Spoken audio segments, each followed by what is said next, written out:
तो गाइस कैसे हैं आप सब लोग। बैटल स्पिरिट के एपिसोड 151 के साथ हाजिर हो। तो लास्ट एपिसोड के एंड पे हमने देखा था कि हमारा मून बियोंग जो होता है वो मेयर के बेटे को मार देता है और वो लोग वहां पर से वापस आ रहे होते हैं। तो उसी के साथ जाओ किंग उसे कहते हैं कि उसने कहा था कि वो मेयर का बेटा है, अगर मेयर जहां पर अपने लोगों को लेकर हमें ढूंढते हुए आ जाता है तो फिर क्या करेंगे। तो मून बियोंग कहता है कि तुम्हें किस बात का डर है, अब मैं जहां पर एडवांस लेवल पर पहुंच चुका हूं तो मैं जहां पर उस मेयर को बड़ी आसानी से मार सकता हूं, चाहे वो अपने साथ कितने ही लोगों को क्यों ना ले आए। और इसी के साथ ही उसे कहते हैं कि मुझे यहाँ पर इस बात का बिल्कुल भी डर नहीं है। और इसी के साथ ही हमारा मून बियोंग जो होता है उसे कहता है मैं जहां पर तुम्हें एक बात बताना चाहता हूं, असल में मेरा जहां पर कुछ और प्लान है। तो वो कहती है कौन सा प्लान। तो इसी के साथ ही मून बियोंग कहता है मैं जहां पर प्रैक्टिस करने के बारे में सोच रहा हूं, मैं तलवार इसीलिए लेकर आया था ताकि मैं जहां पर अपनी वार स्पिरिट को और ज्यादा बेहतर बना सकूं और स्ट्रॉन्गर बना सकूं, क्योंकि मैं जहां पर अपने मास्टर का बदला लेना चाहता हूं। तो साउकिंग उसे कहते हैं कि तुम जहां पर मास्टर का बदला लेना चाहते हो इसका मतलब यह है कि तुम सेक्टर में वापस जाओगे। तो वो कहता है कि हाँ मैं जहां पर सेक्टर में वापस जाऊंगा और जाकर फोर्थ हेल्डर को तो मार ही डालूंगा और साथ में वो सभी लोग जो लोग जहां पर इस सब में शामिल हैं उन सभी को ढूंढ ढूंढ कर मारूंगा। बात सुनते ही जाओ किंग आगे से बिल्कुल खामोश हो जाती है। तो मून बियोंग उसे कहता है क्या हो गया,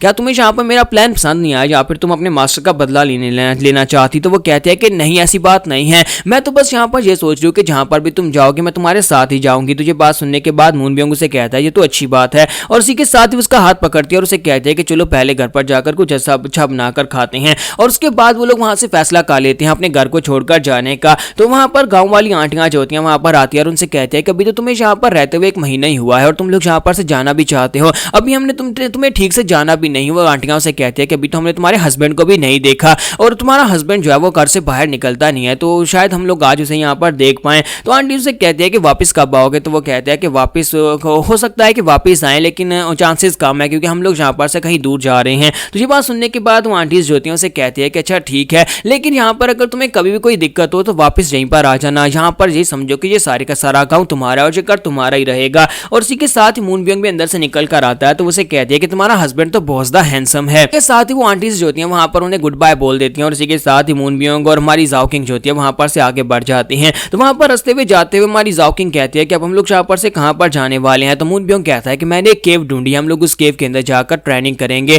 क्योंकि उस केव के अंदर से ना तो कोई हमें ढूंढ पाएगा ना ही वहां पर से आवाज बाहर आएगी, चाहे हम लोग कितना ही शोर मचा लें ट्रेनिंग करते हुए। तो वो जाओ किंग का हाथ पकड़ता है और उसे कहता है कि चलो जाओ किंग अब हम लोग आगे बढ़ते हैं, लेकिन एक बार फिर से सोच लो क्या तुम मेरे साथ जाना चाहती हो। तो वो कहती है मैंने तुमसे कहा ना कि अगर तुमने मेरा हाथ पकड़ लिया तो जहां पर मुझे ले जाना चाहो तो मुझे वहां पर ले जा सकते हो, मैं हर जगह के ऊपर तुम्हारे साथ जाने को तैयार हूं। और इसी के साथ ही वो दोनों जो होते हैं उस केव में पहुंच जाते हैं और केव में पहुंचने के बाद वहां की सफाई कर रहे होते हैं। तो इसी के साथ ही वो कहता है कि ये केव जो है वो काफी ज्यादा बढ़िया है, हम दोनों के लिए ट्रेनिंग भी की जा सकती है, बस यहाँ की सफाई की जरूरत है। तो वो उसे कहती है कि हाँ यहाँ की सफाई करने के बाद ये काफी ज्यादा खूबसूरत हो जाएगी। और इसी के साथ ही वो उससे पूछती है कि बताओ कि हम लोग यहाँ पर कितना अरसा रहने वाले हैं। तो मून बियोंग कहता है कि हो सकता है कि 1 महीना, अगर यहाँ पर मेरी जो प्रोग्रेस है वो स्लो रही तो फिर हो सकता है कि हमें यहाँ पर 1 साल भी रहना पड़ सकता है। तो ये बात सुनने के बाद हमारी जो जाओ किंग होती है वो वहां पर आस्था हो जाती है और कहती है कि इसका मतलब यह है कि हमें यहाँ पर स्लो होना पड़ेगा ताकि मैं इसके साथ ज्यादा से ज्यादा टाइम स्पेंड कर सकूं। और वहीं पर जंगल के अंदर से वो लोग वहां पर से जानवर पकड़कर उन्हीं को पकाकर खाते हैं और इसी केव के अंदर उन्हें रहना शुरू कर दिया और वहीं पर वो अपने दिन बता रहे होते हैं। एक रात यहाँ पर दोनों जब बैठकर खा रहे होते हैं तो उसी वक्त बैठे बैठे हमारा मून बियोंग जो होता है वो खामोश हो जाता है क्योंकि असल में वो अपने मास्टर के बारे में वहां पर सोच रहा होता है। तो इसी के साथ ही मैं जाओ किंग उसे कहते हैं कि मून बियोंग अचानक से तुम्हें क्या हो गया। तो वो कहता है कि मुझे लगता है कि मैं थका हुआ हूँ। और इसी के साथ ही वो मून बियोंग जो होता है उसकी तरफ आगे बढ़ता है और जाकर उसे गले से लगा लेता है, यानी कि वो जाओ किंग को अपने गले से लगा लेता है। फिर साथ ही रोना शुरू कर देता है और कहता है कि जाओ किंग मैं यहाँ पर क्या करूँ, मैं मास्टर के बारे में भूल नहीं पाता, मैं जहाँ पर भी चला जाऊँ मैं अपने मास्टर को नहीं भूल सकता, मुझे मास्टर ने एक बहुत ही अच्छी जिंदगी दी है, मैं अपने मास्टर को कैसे भूल सकता हूँ और मास्टर को हम दोनों से बहुत सारी उम्मीदें थी, मैं उन सारी बातों को कैसे भुला दूं। मुझे लगता है कि अगर मैं मास्टर का बदला नहीं लूंगा तो फिर मैं यहाँ पर जी नहीं पाऊंगा, मैं बाकी की सारी जिंदगी यहाँ पर अपनी सारी जिंदगी जो है वो ठीक तरीके से नहीं जी पाऊंगा, मुझे अपने मास्टर का मौत का बदला लेना होगा, तभी यहाँ पर मैं ये सब कुछ कर पाऊंगा। लेकिन जब मैं तुम्हारी तरफ देखता हूँ तो मेरे दिल के अंदर जो नफरत है वो कम हो जाती है क्योंकि मैं यहाँ पर तुम्हें भी नुकसान पहुंचते हुए नहीं देख सकता। मास्टर तुम्हारी जिम्मेदारी मुझे देकर गए थे ताकि मैं यहाँ पर तुम्हारी जिम्मेदारी उठाऊं, तुम्हें यहाँ पर जिंदा रखना मेरी जिम्मेदारी है और मैं यहाँ पर क्या करूं, मुझे बदला भी लेना है और तुम्हें भी सेफ रखना है। तो इसी के साथ ही वो उसे कहते हैं कि तुम बेवकूफ कहेंगे, तुम ये सारी बातें मुझसे करते क्यों नहीं हो, तुम पहले भी यहाँ पर मुझे ये बता सकते थे। मास्टर सिर्फ और सिर्फ तुम्हारे मास्टर नहीं थे बल्कि मेरे फादर की तरह थे। बचपन में जब मैं छोटी सी बच्ची थी तो उन्होंने मुझे गोद लिया था और तब से मैं उनके साथ ही पली बड़ी हूँ, मैं उन्हें अपने बाप की तरह ही समझती हूँ। अगर तुम उनका बदला लेना चाहते हो तो मैं 100 गुना ज्यादा उनका बदला लेना चाहती हूँ और तुम जहां पर भी जाओगे मैंने कहा मैं तुम्हारे साथ ही रहूंगी, चाहे जहां पर हमें मरना ही पड़ा है तो हम दोनों एक साथ मरने वाले हैं। और इसी के साथ ही वो दोनों जो होते हैं एक दूसरे के इतने ज्यादा करीब होते हैं कि वहीं पर दोनों अपनी फर्स्ट फर्स्ट किस करते हैं और उसके बाद पता नहीं आगे वो क्या करने वाले हैं, मैं आपको वो तो नहीं दिखाऊंगा, ना ही उन्होंने मुझे दिखाया है। इसके बाद पूरा महीना हमारा मून ब्योंग वहीं पर बैठकर उस केव के अंदर ट्रेनिंग करता है और अपनी बैटल स्पिरिट को पहले से ज्यादा एडवांस बनाता है, उसे ज्यादा स्ट्रॉन्गर बना देता है। तो मून ब्योंग जो है वो अपनी बैटल स्पिरिट को ज्यादा जान लेता है और उसकी एबिलिटीज को पहचान लेता है, उसकी एबिलिटीज पहले से काफी ज्यादा बढ़ जाती हैं। तो एक महीने के बाद मून ब्योंग जो होता है वो पहले से काफी हद तक एडवांस लेवल पर पहुंच चुका होता है। मून ब्योंग एक जीनियस था जिसने यहाँ पर अपनी बैटल स्पिरिट को अवेकन किया और साथ ही उसका किलिंग इंटेंट जो है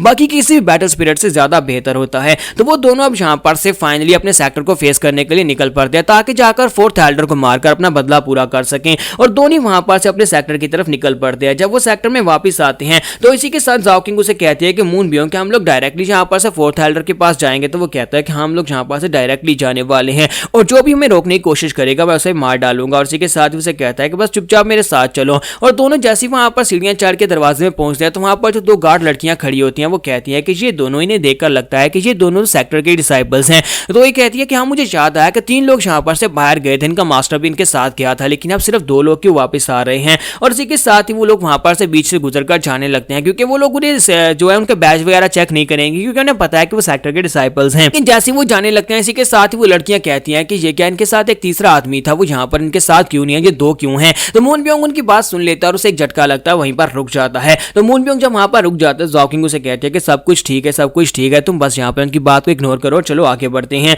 और वो मून ब्योंग से कहते हैं कि मुझे बहुत ज्यादा भूख लगी है ताकि वो गार्ड लड़कियों को यह बात सुनाई जा सके कि हम लोग अपना मिशन पूरा करके वापस आए हैं। और वो दोनों वहां पर से अंदर चले जाते हैं। अंदर जाने के बाद सीधे फोर्थ एल्डर के पास जाने वाले हैं। फोर्थ एल्डर का जो सेक्टर होता है उसका जो मेन ट्रेनिंग हॉल होता है वहां का सीन दिखाते हैं जहां पर वो अपने डिसाइपल्स के ऊपर बहुत ज्यादा गुस्सा कर रहा होता है क्योंकि उससे अभी तक यहाँ पर जो बात कंफर्म नहीं हुई होती, उसके तीनों ऐसे जो उसने भेजे थे वो भी यहाँ पर उसके पास वापस न्यूज लेकर नहीं आए होते कि उन्होंने यहाँ पर उसको मार दिया, यानी थर्ड एल्डर को मार दिया या नहीं। इसी वजह से वो काफी ज्यादा गुस्से में होते हैं। तो उसके डिसाइपल्स भी सोच रहे होते हैं पता नहीं क्या हो गया, पिछले कुछ महीनों से मास्टर जो है बहुत ज्यादा गुस्सा करते रहते हैं बिला वजह ही। जबकि मास्टर वहां पर सोच रहा होता है कि मैंने उन कमीनों को बहुत सारे पैसे दिए थे लेकिन इसके बावजूद मुझे अभी तक कोई न्यूज नहीं मिली कि सॉन्ग जुनजी मर चुका है और उसके डिसाइपल्स भी मर चुके हैं। साथ ही वो कहता है कि मुझे लगता है कि उन्होंने काम कर ही दिया होगा क्योंकि तीनों यहाँ पर मिड लेवल के वार हीरोज थे और सॉन्ग जुनजी भी मिड लेवल का वार हीरो था, लेकिन वो अकेले 3 का मुकाबला तो नहीं कर सकता। और इसी के साथ ही वो मास्टर जो होता है यानी फोर्थ एल्डर जो होता है जब सामने दरवाजे की तरफ देखता है तो वहां पर मून ब्योंग और साथ में जाओ किंग खड़े होते हैं, वो दोनों उसके सामने होते हैं। तो वो कहता है कि ऐसा कैसे हो सकता है, तुम लोग यहाँ पर कैसे आ गए।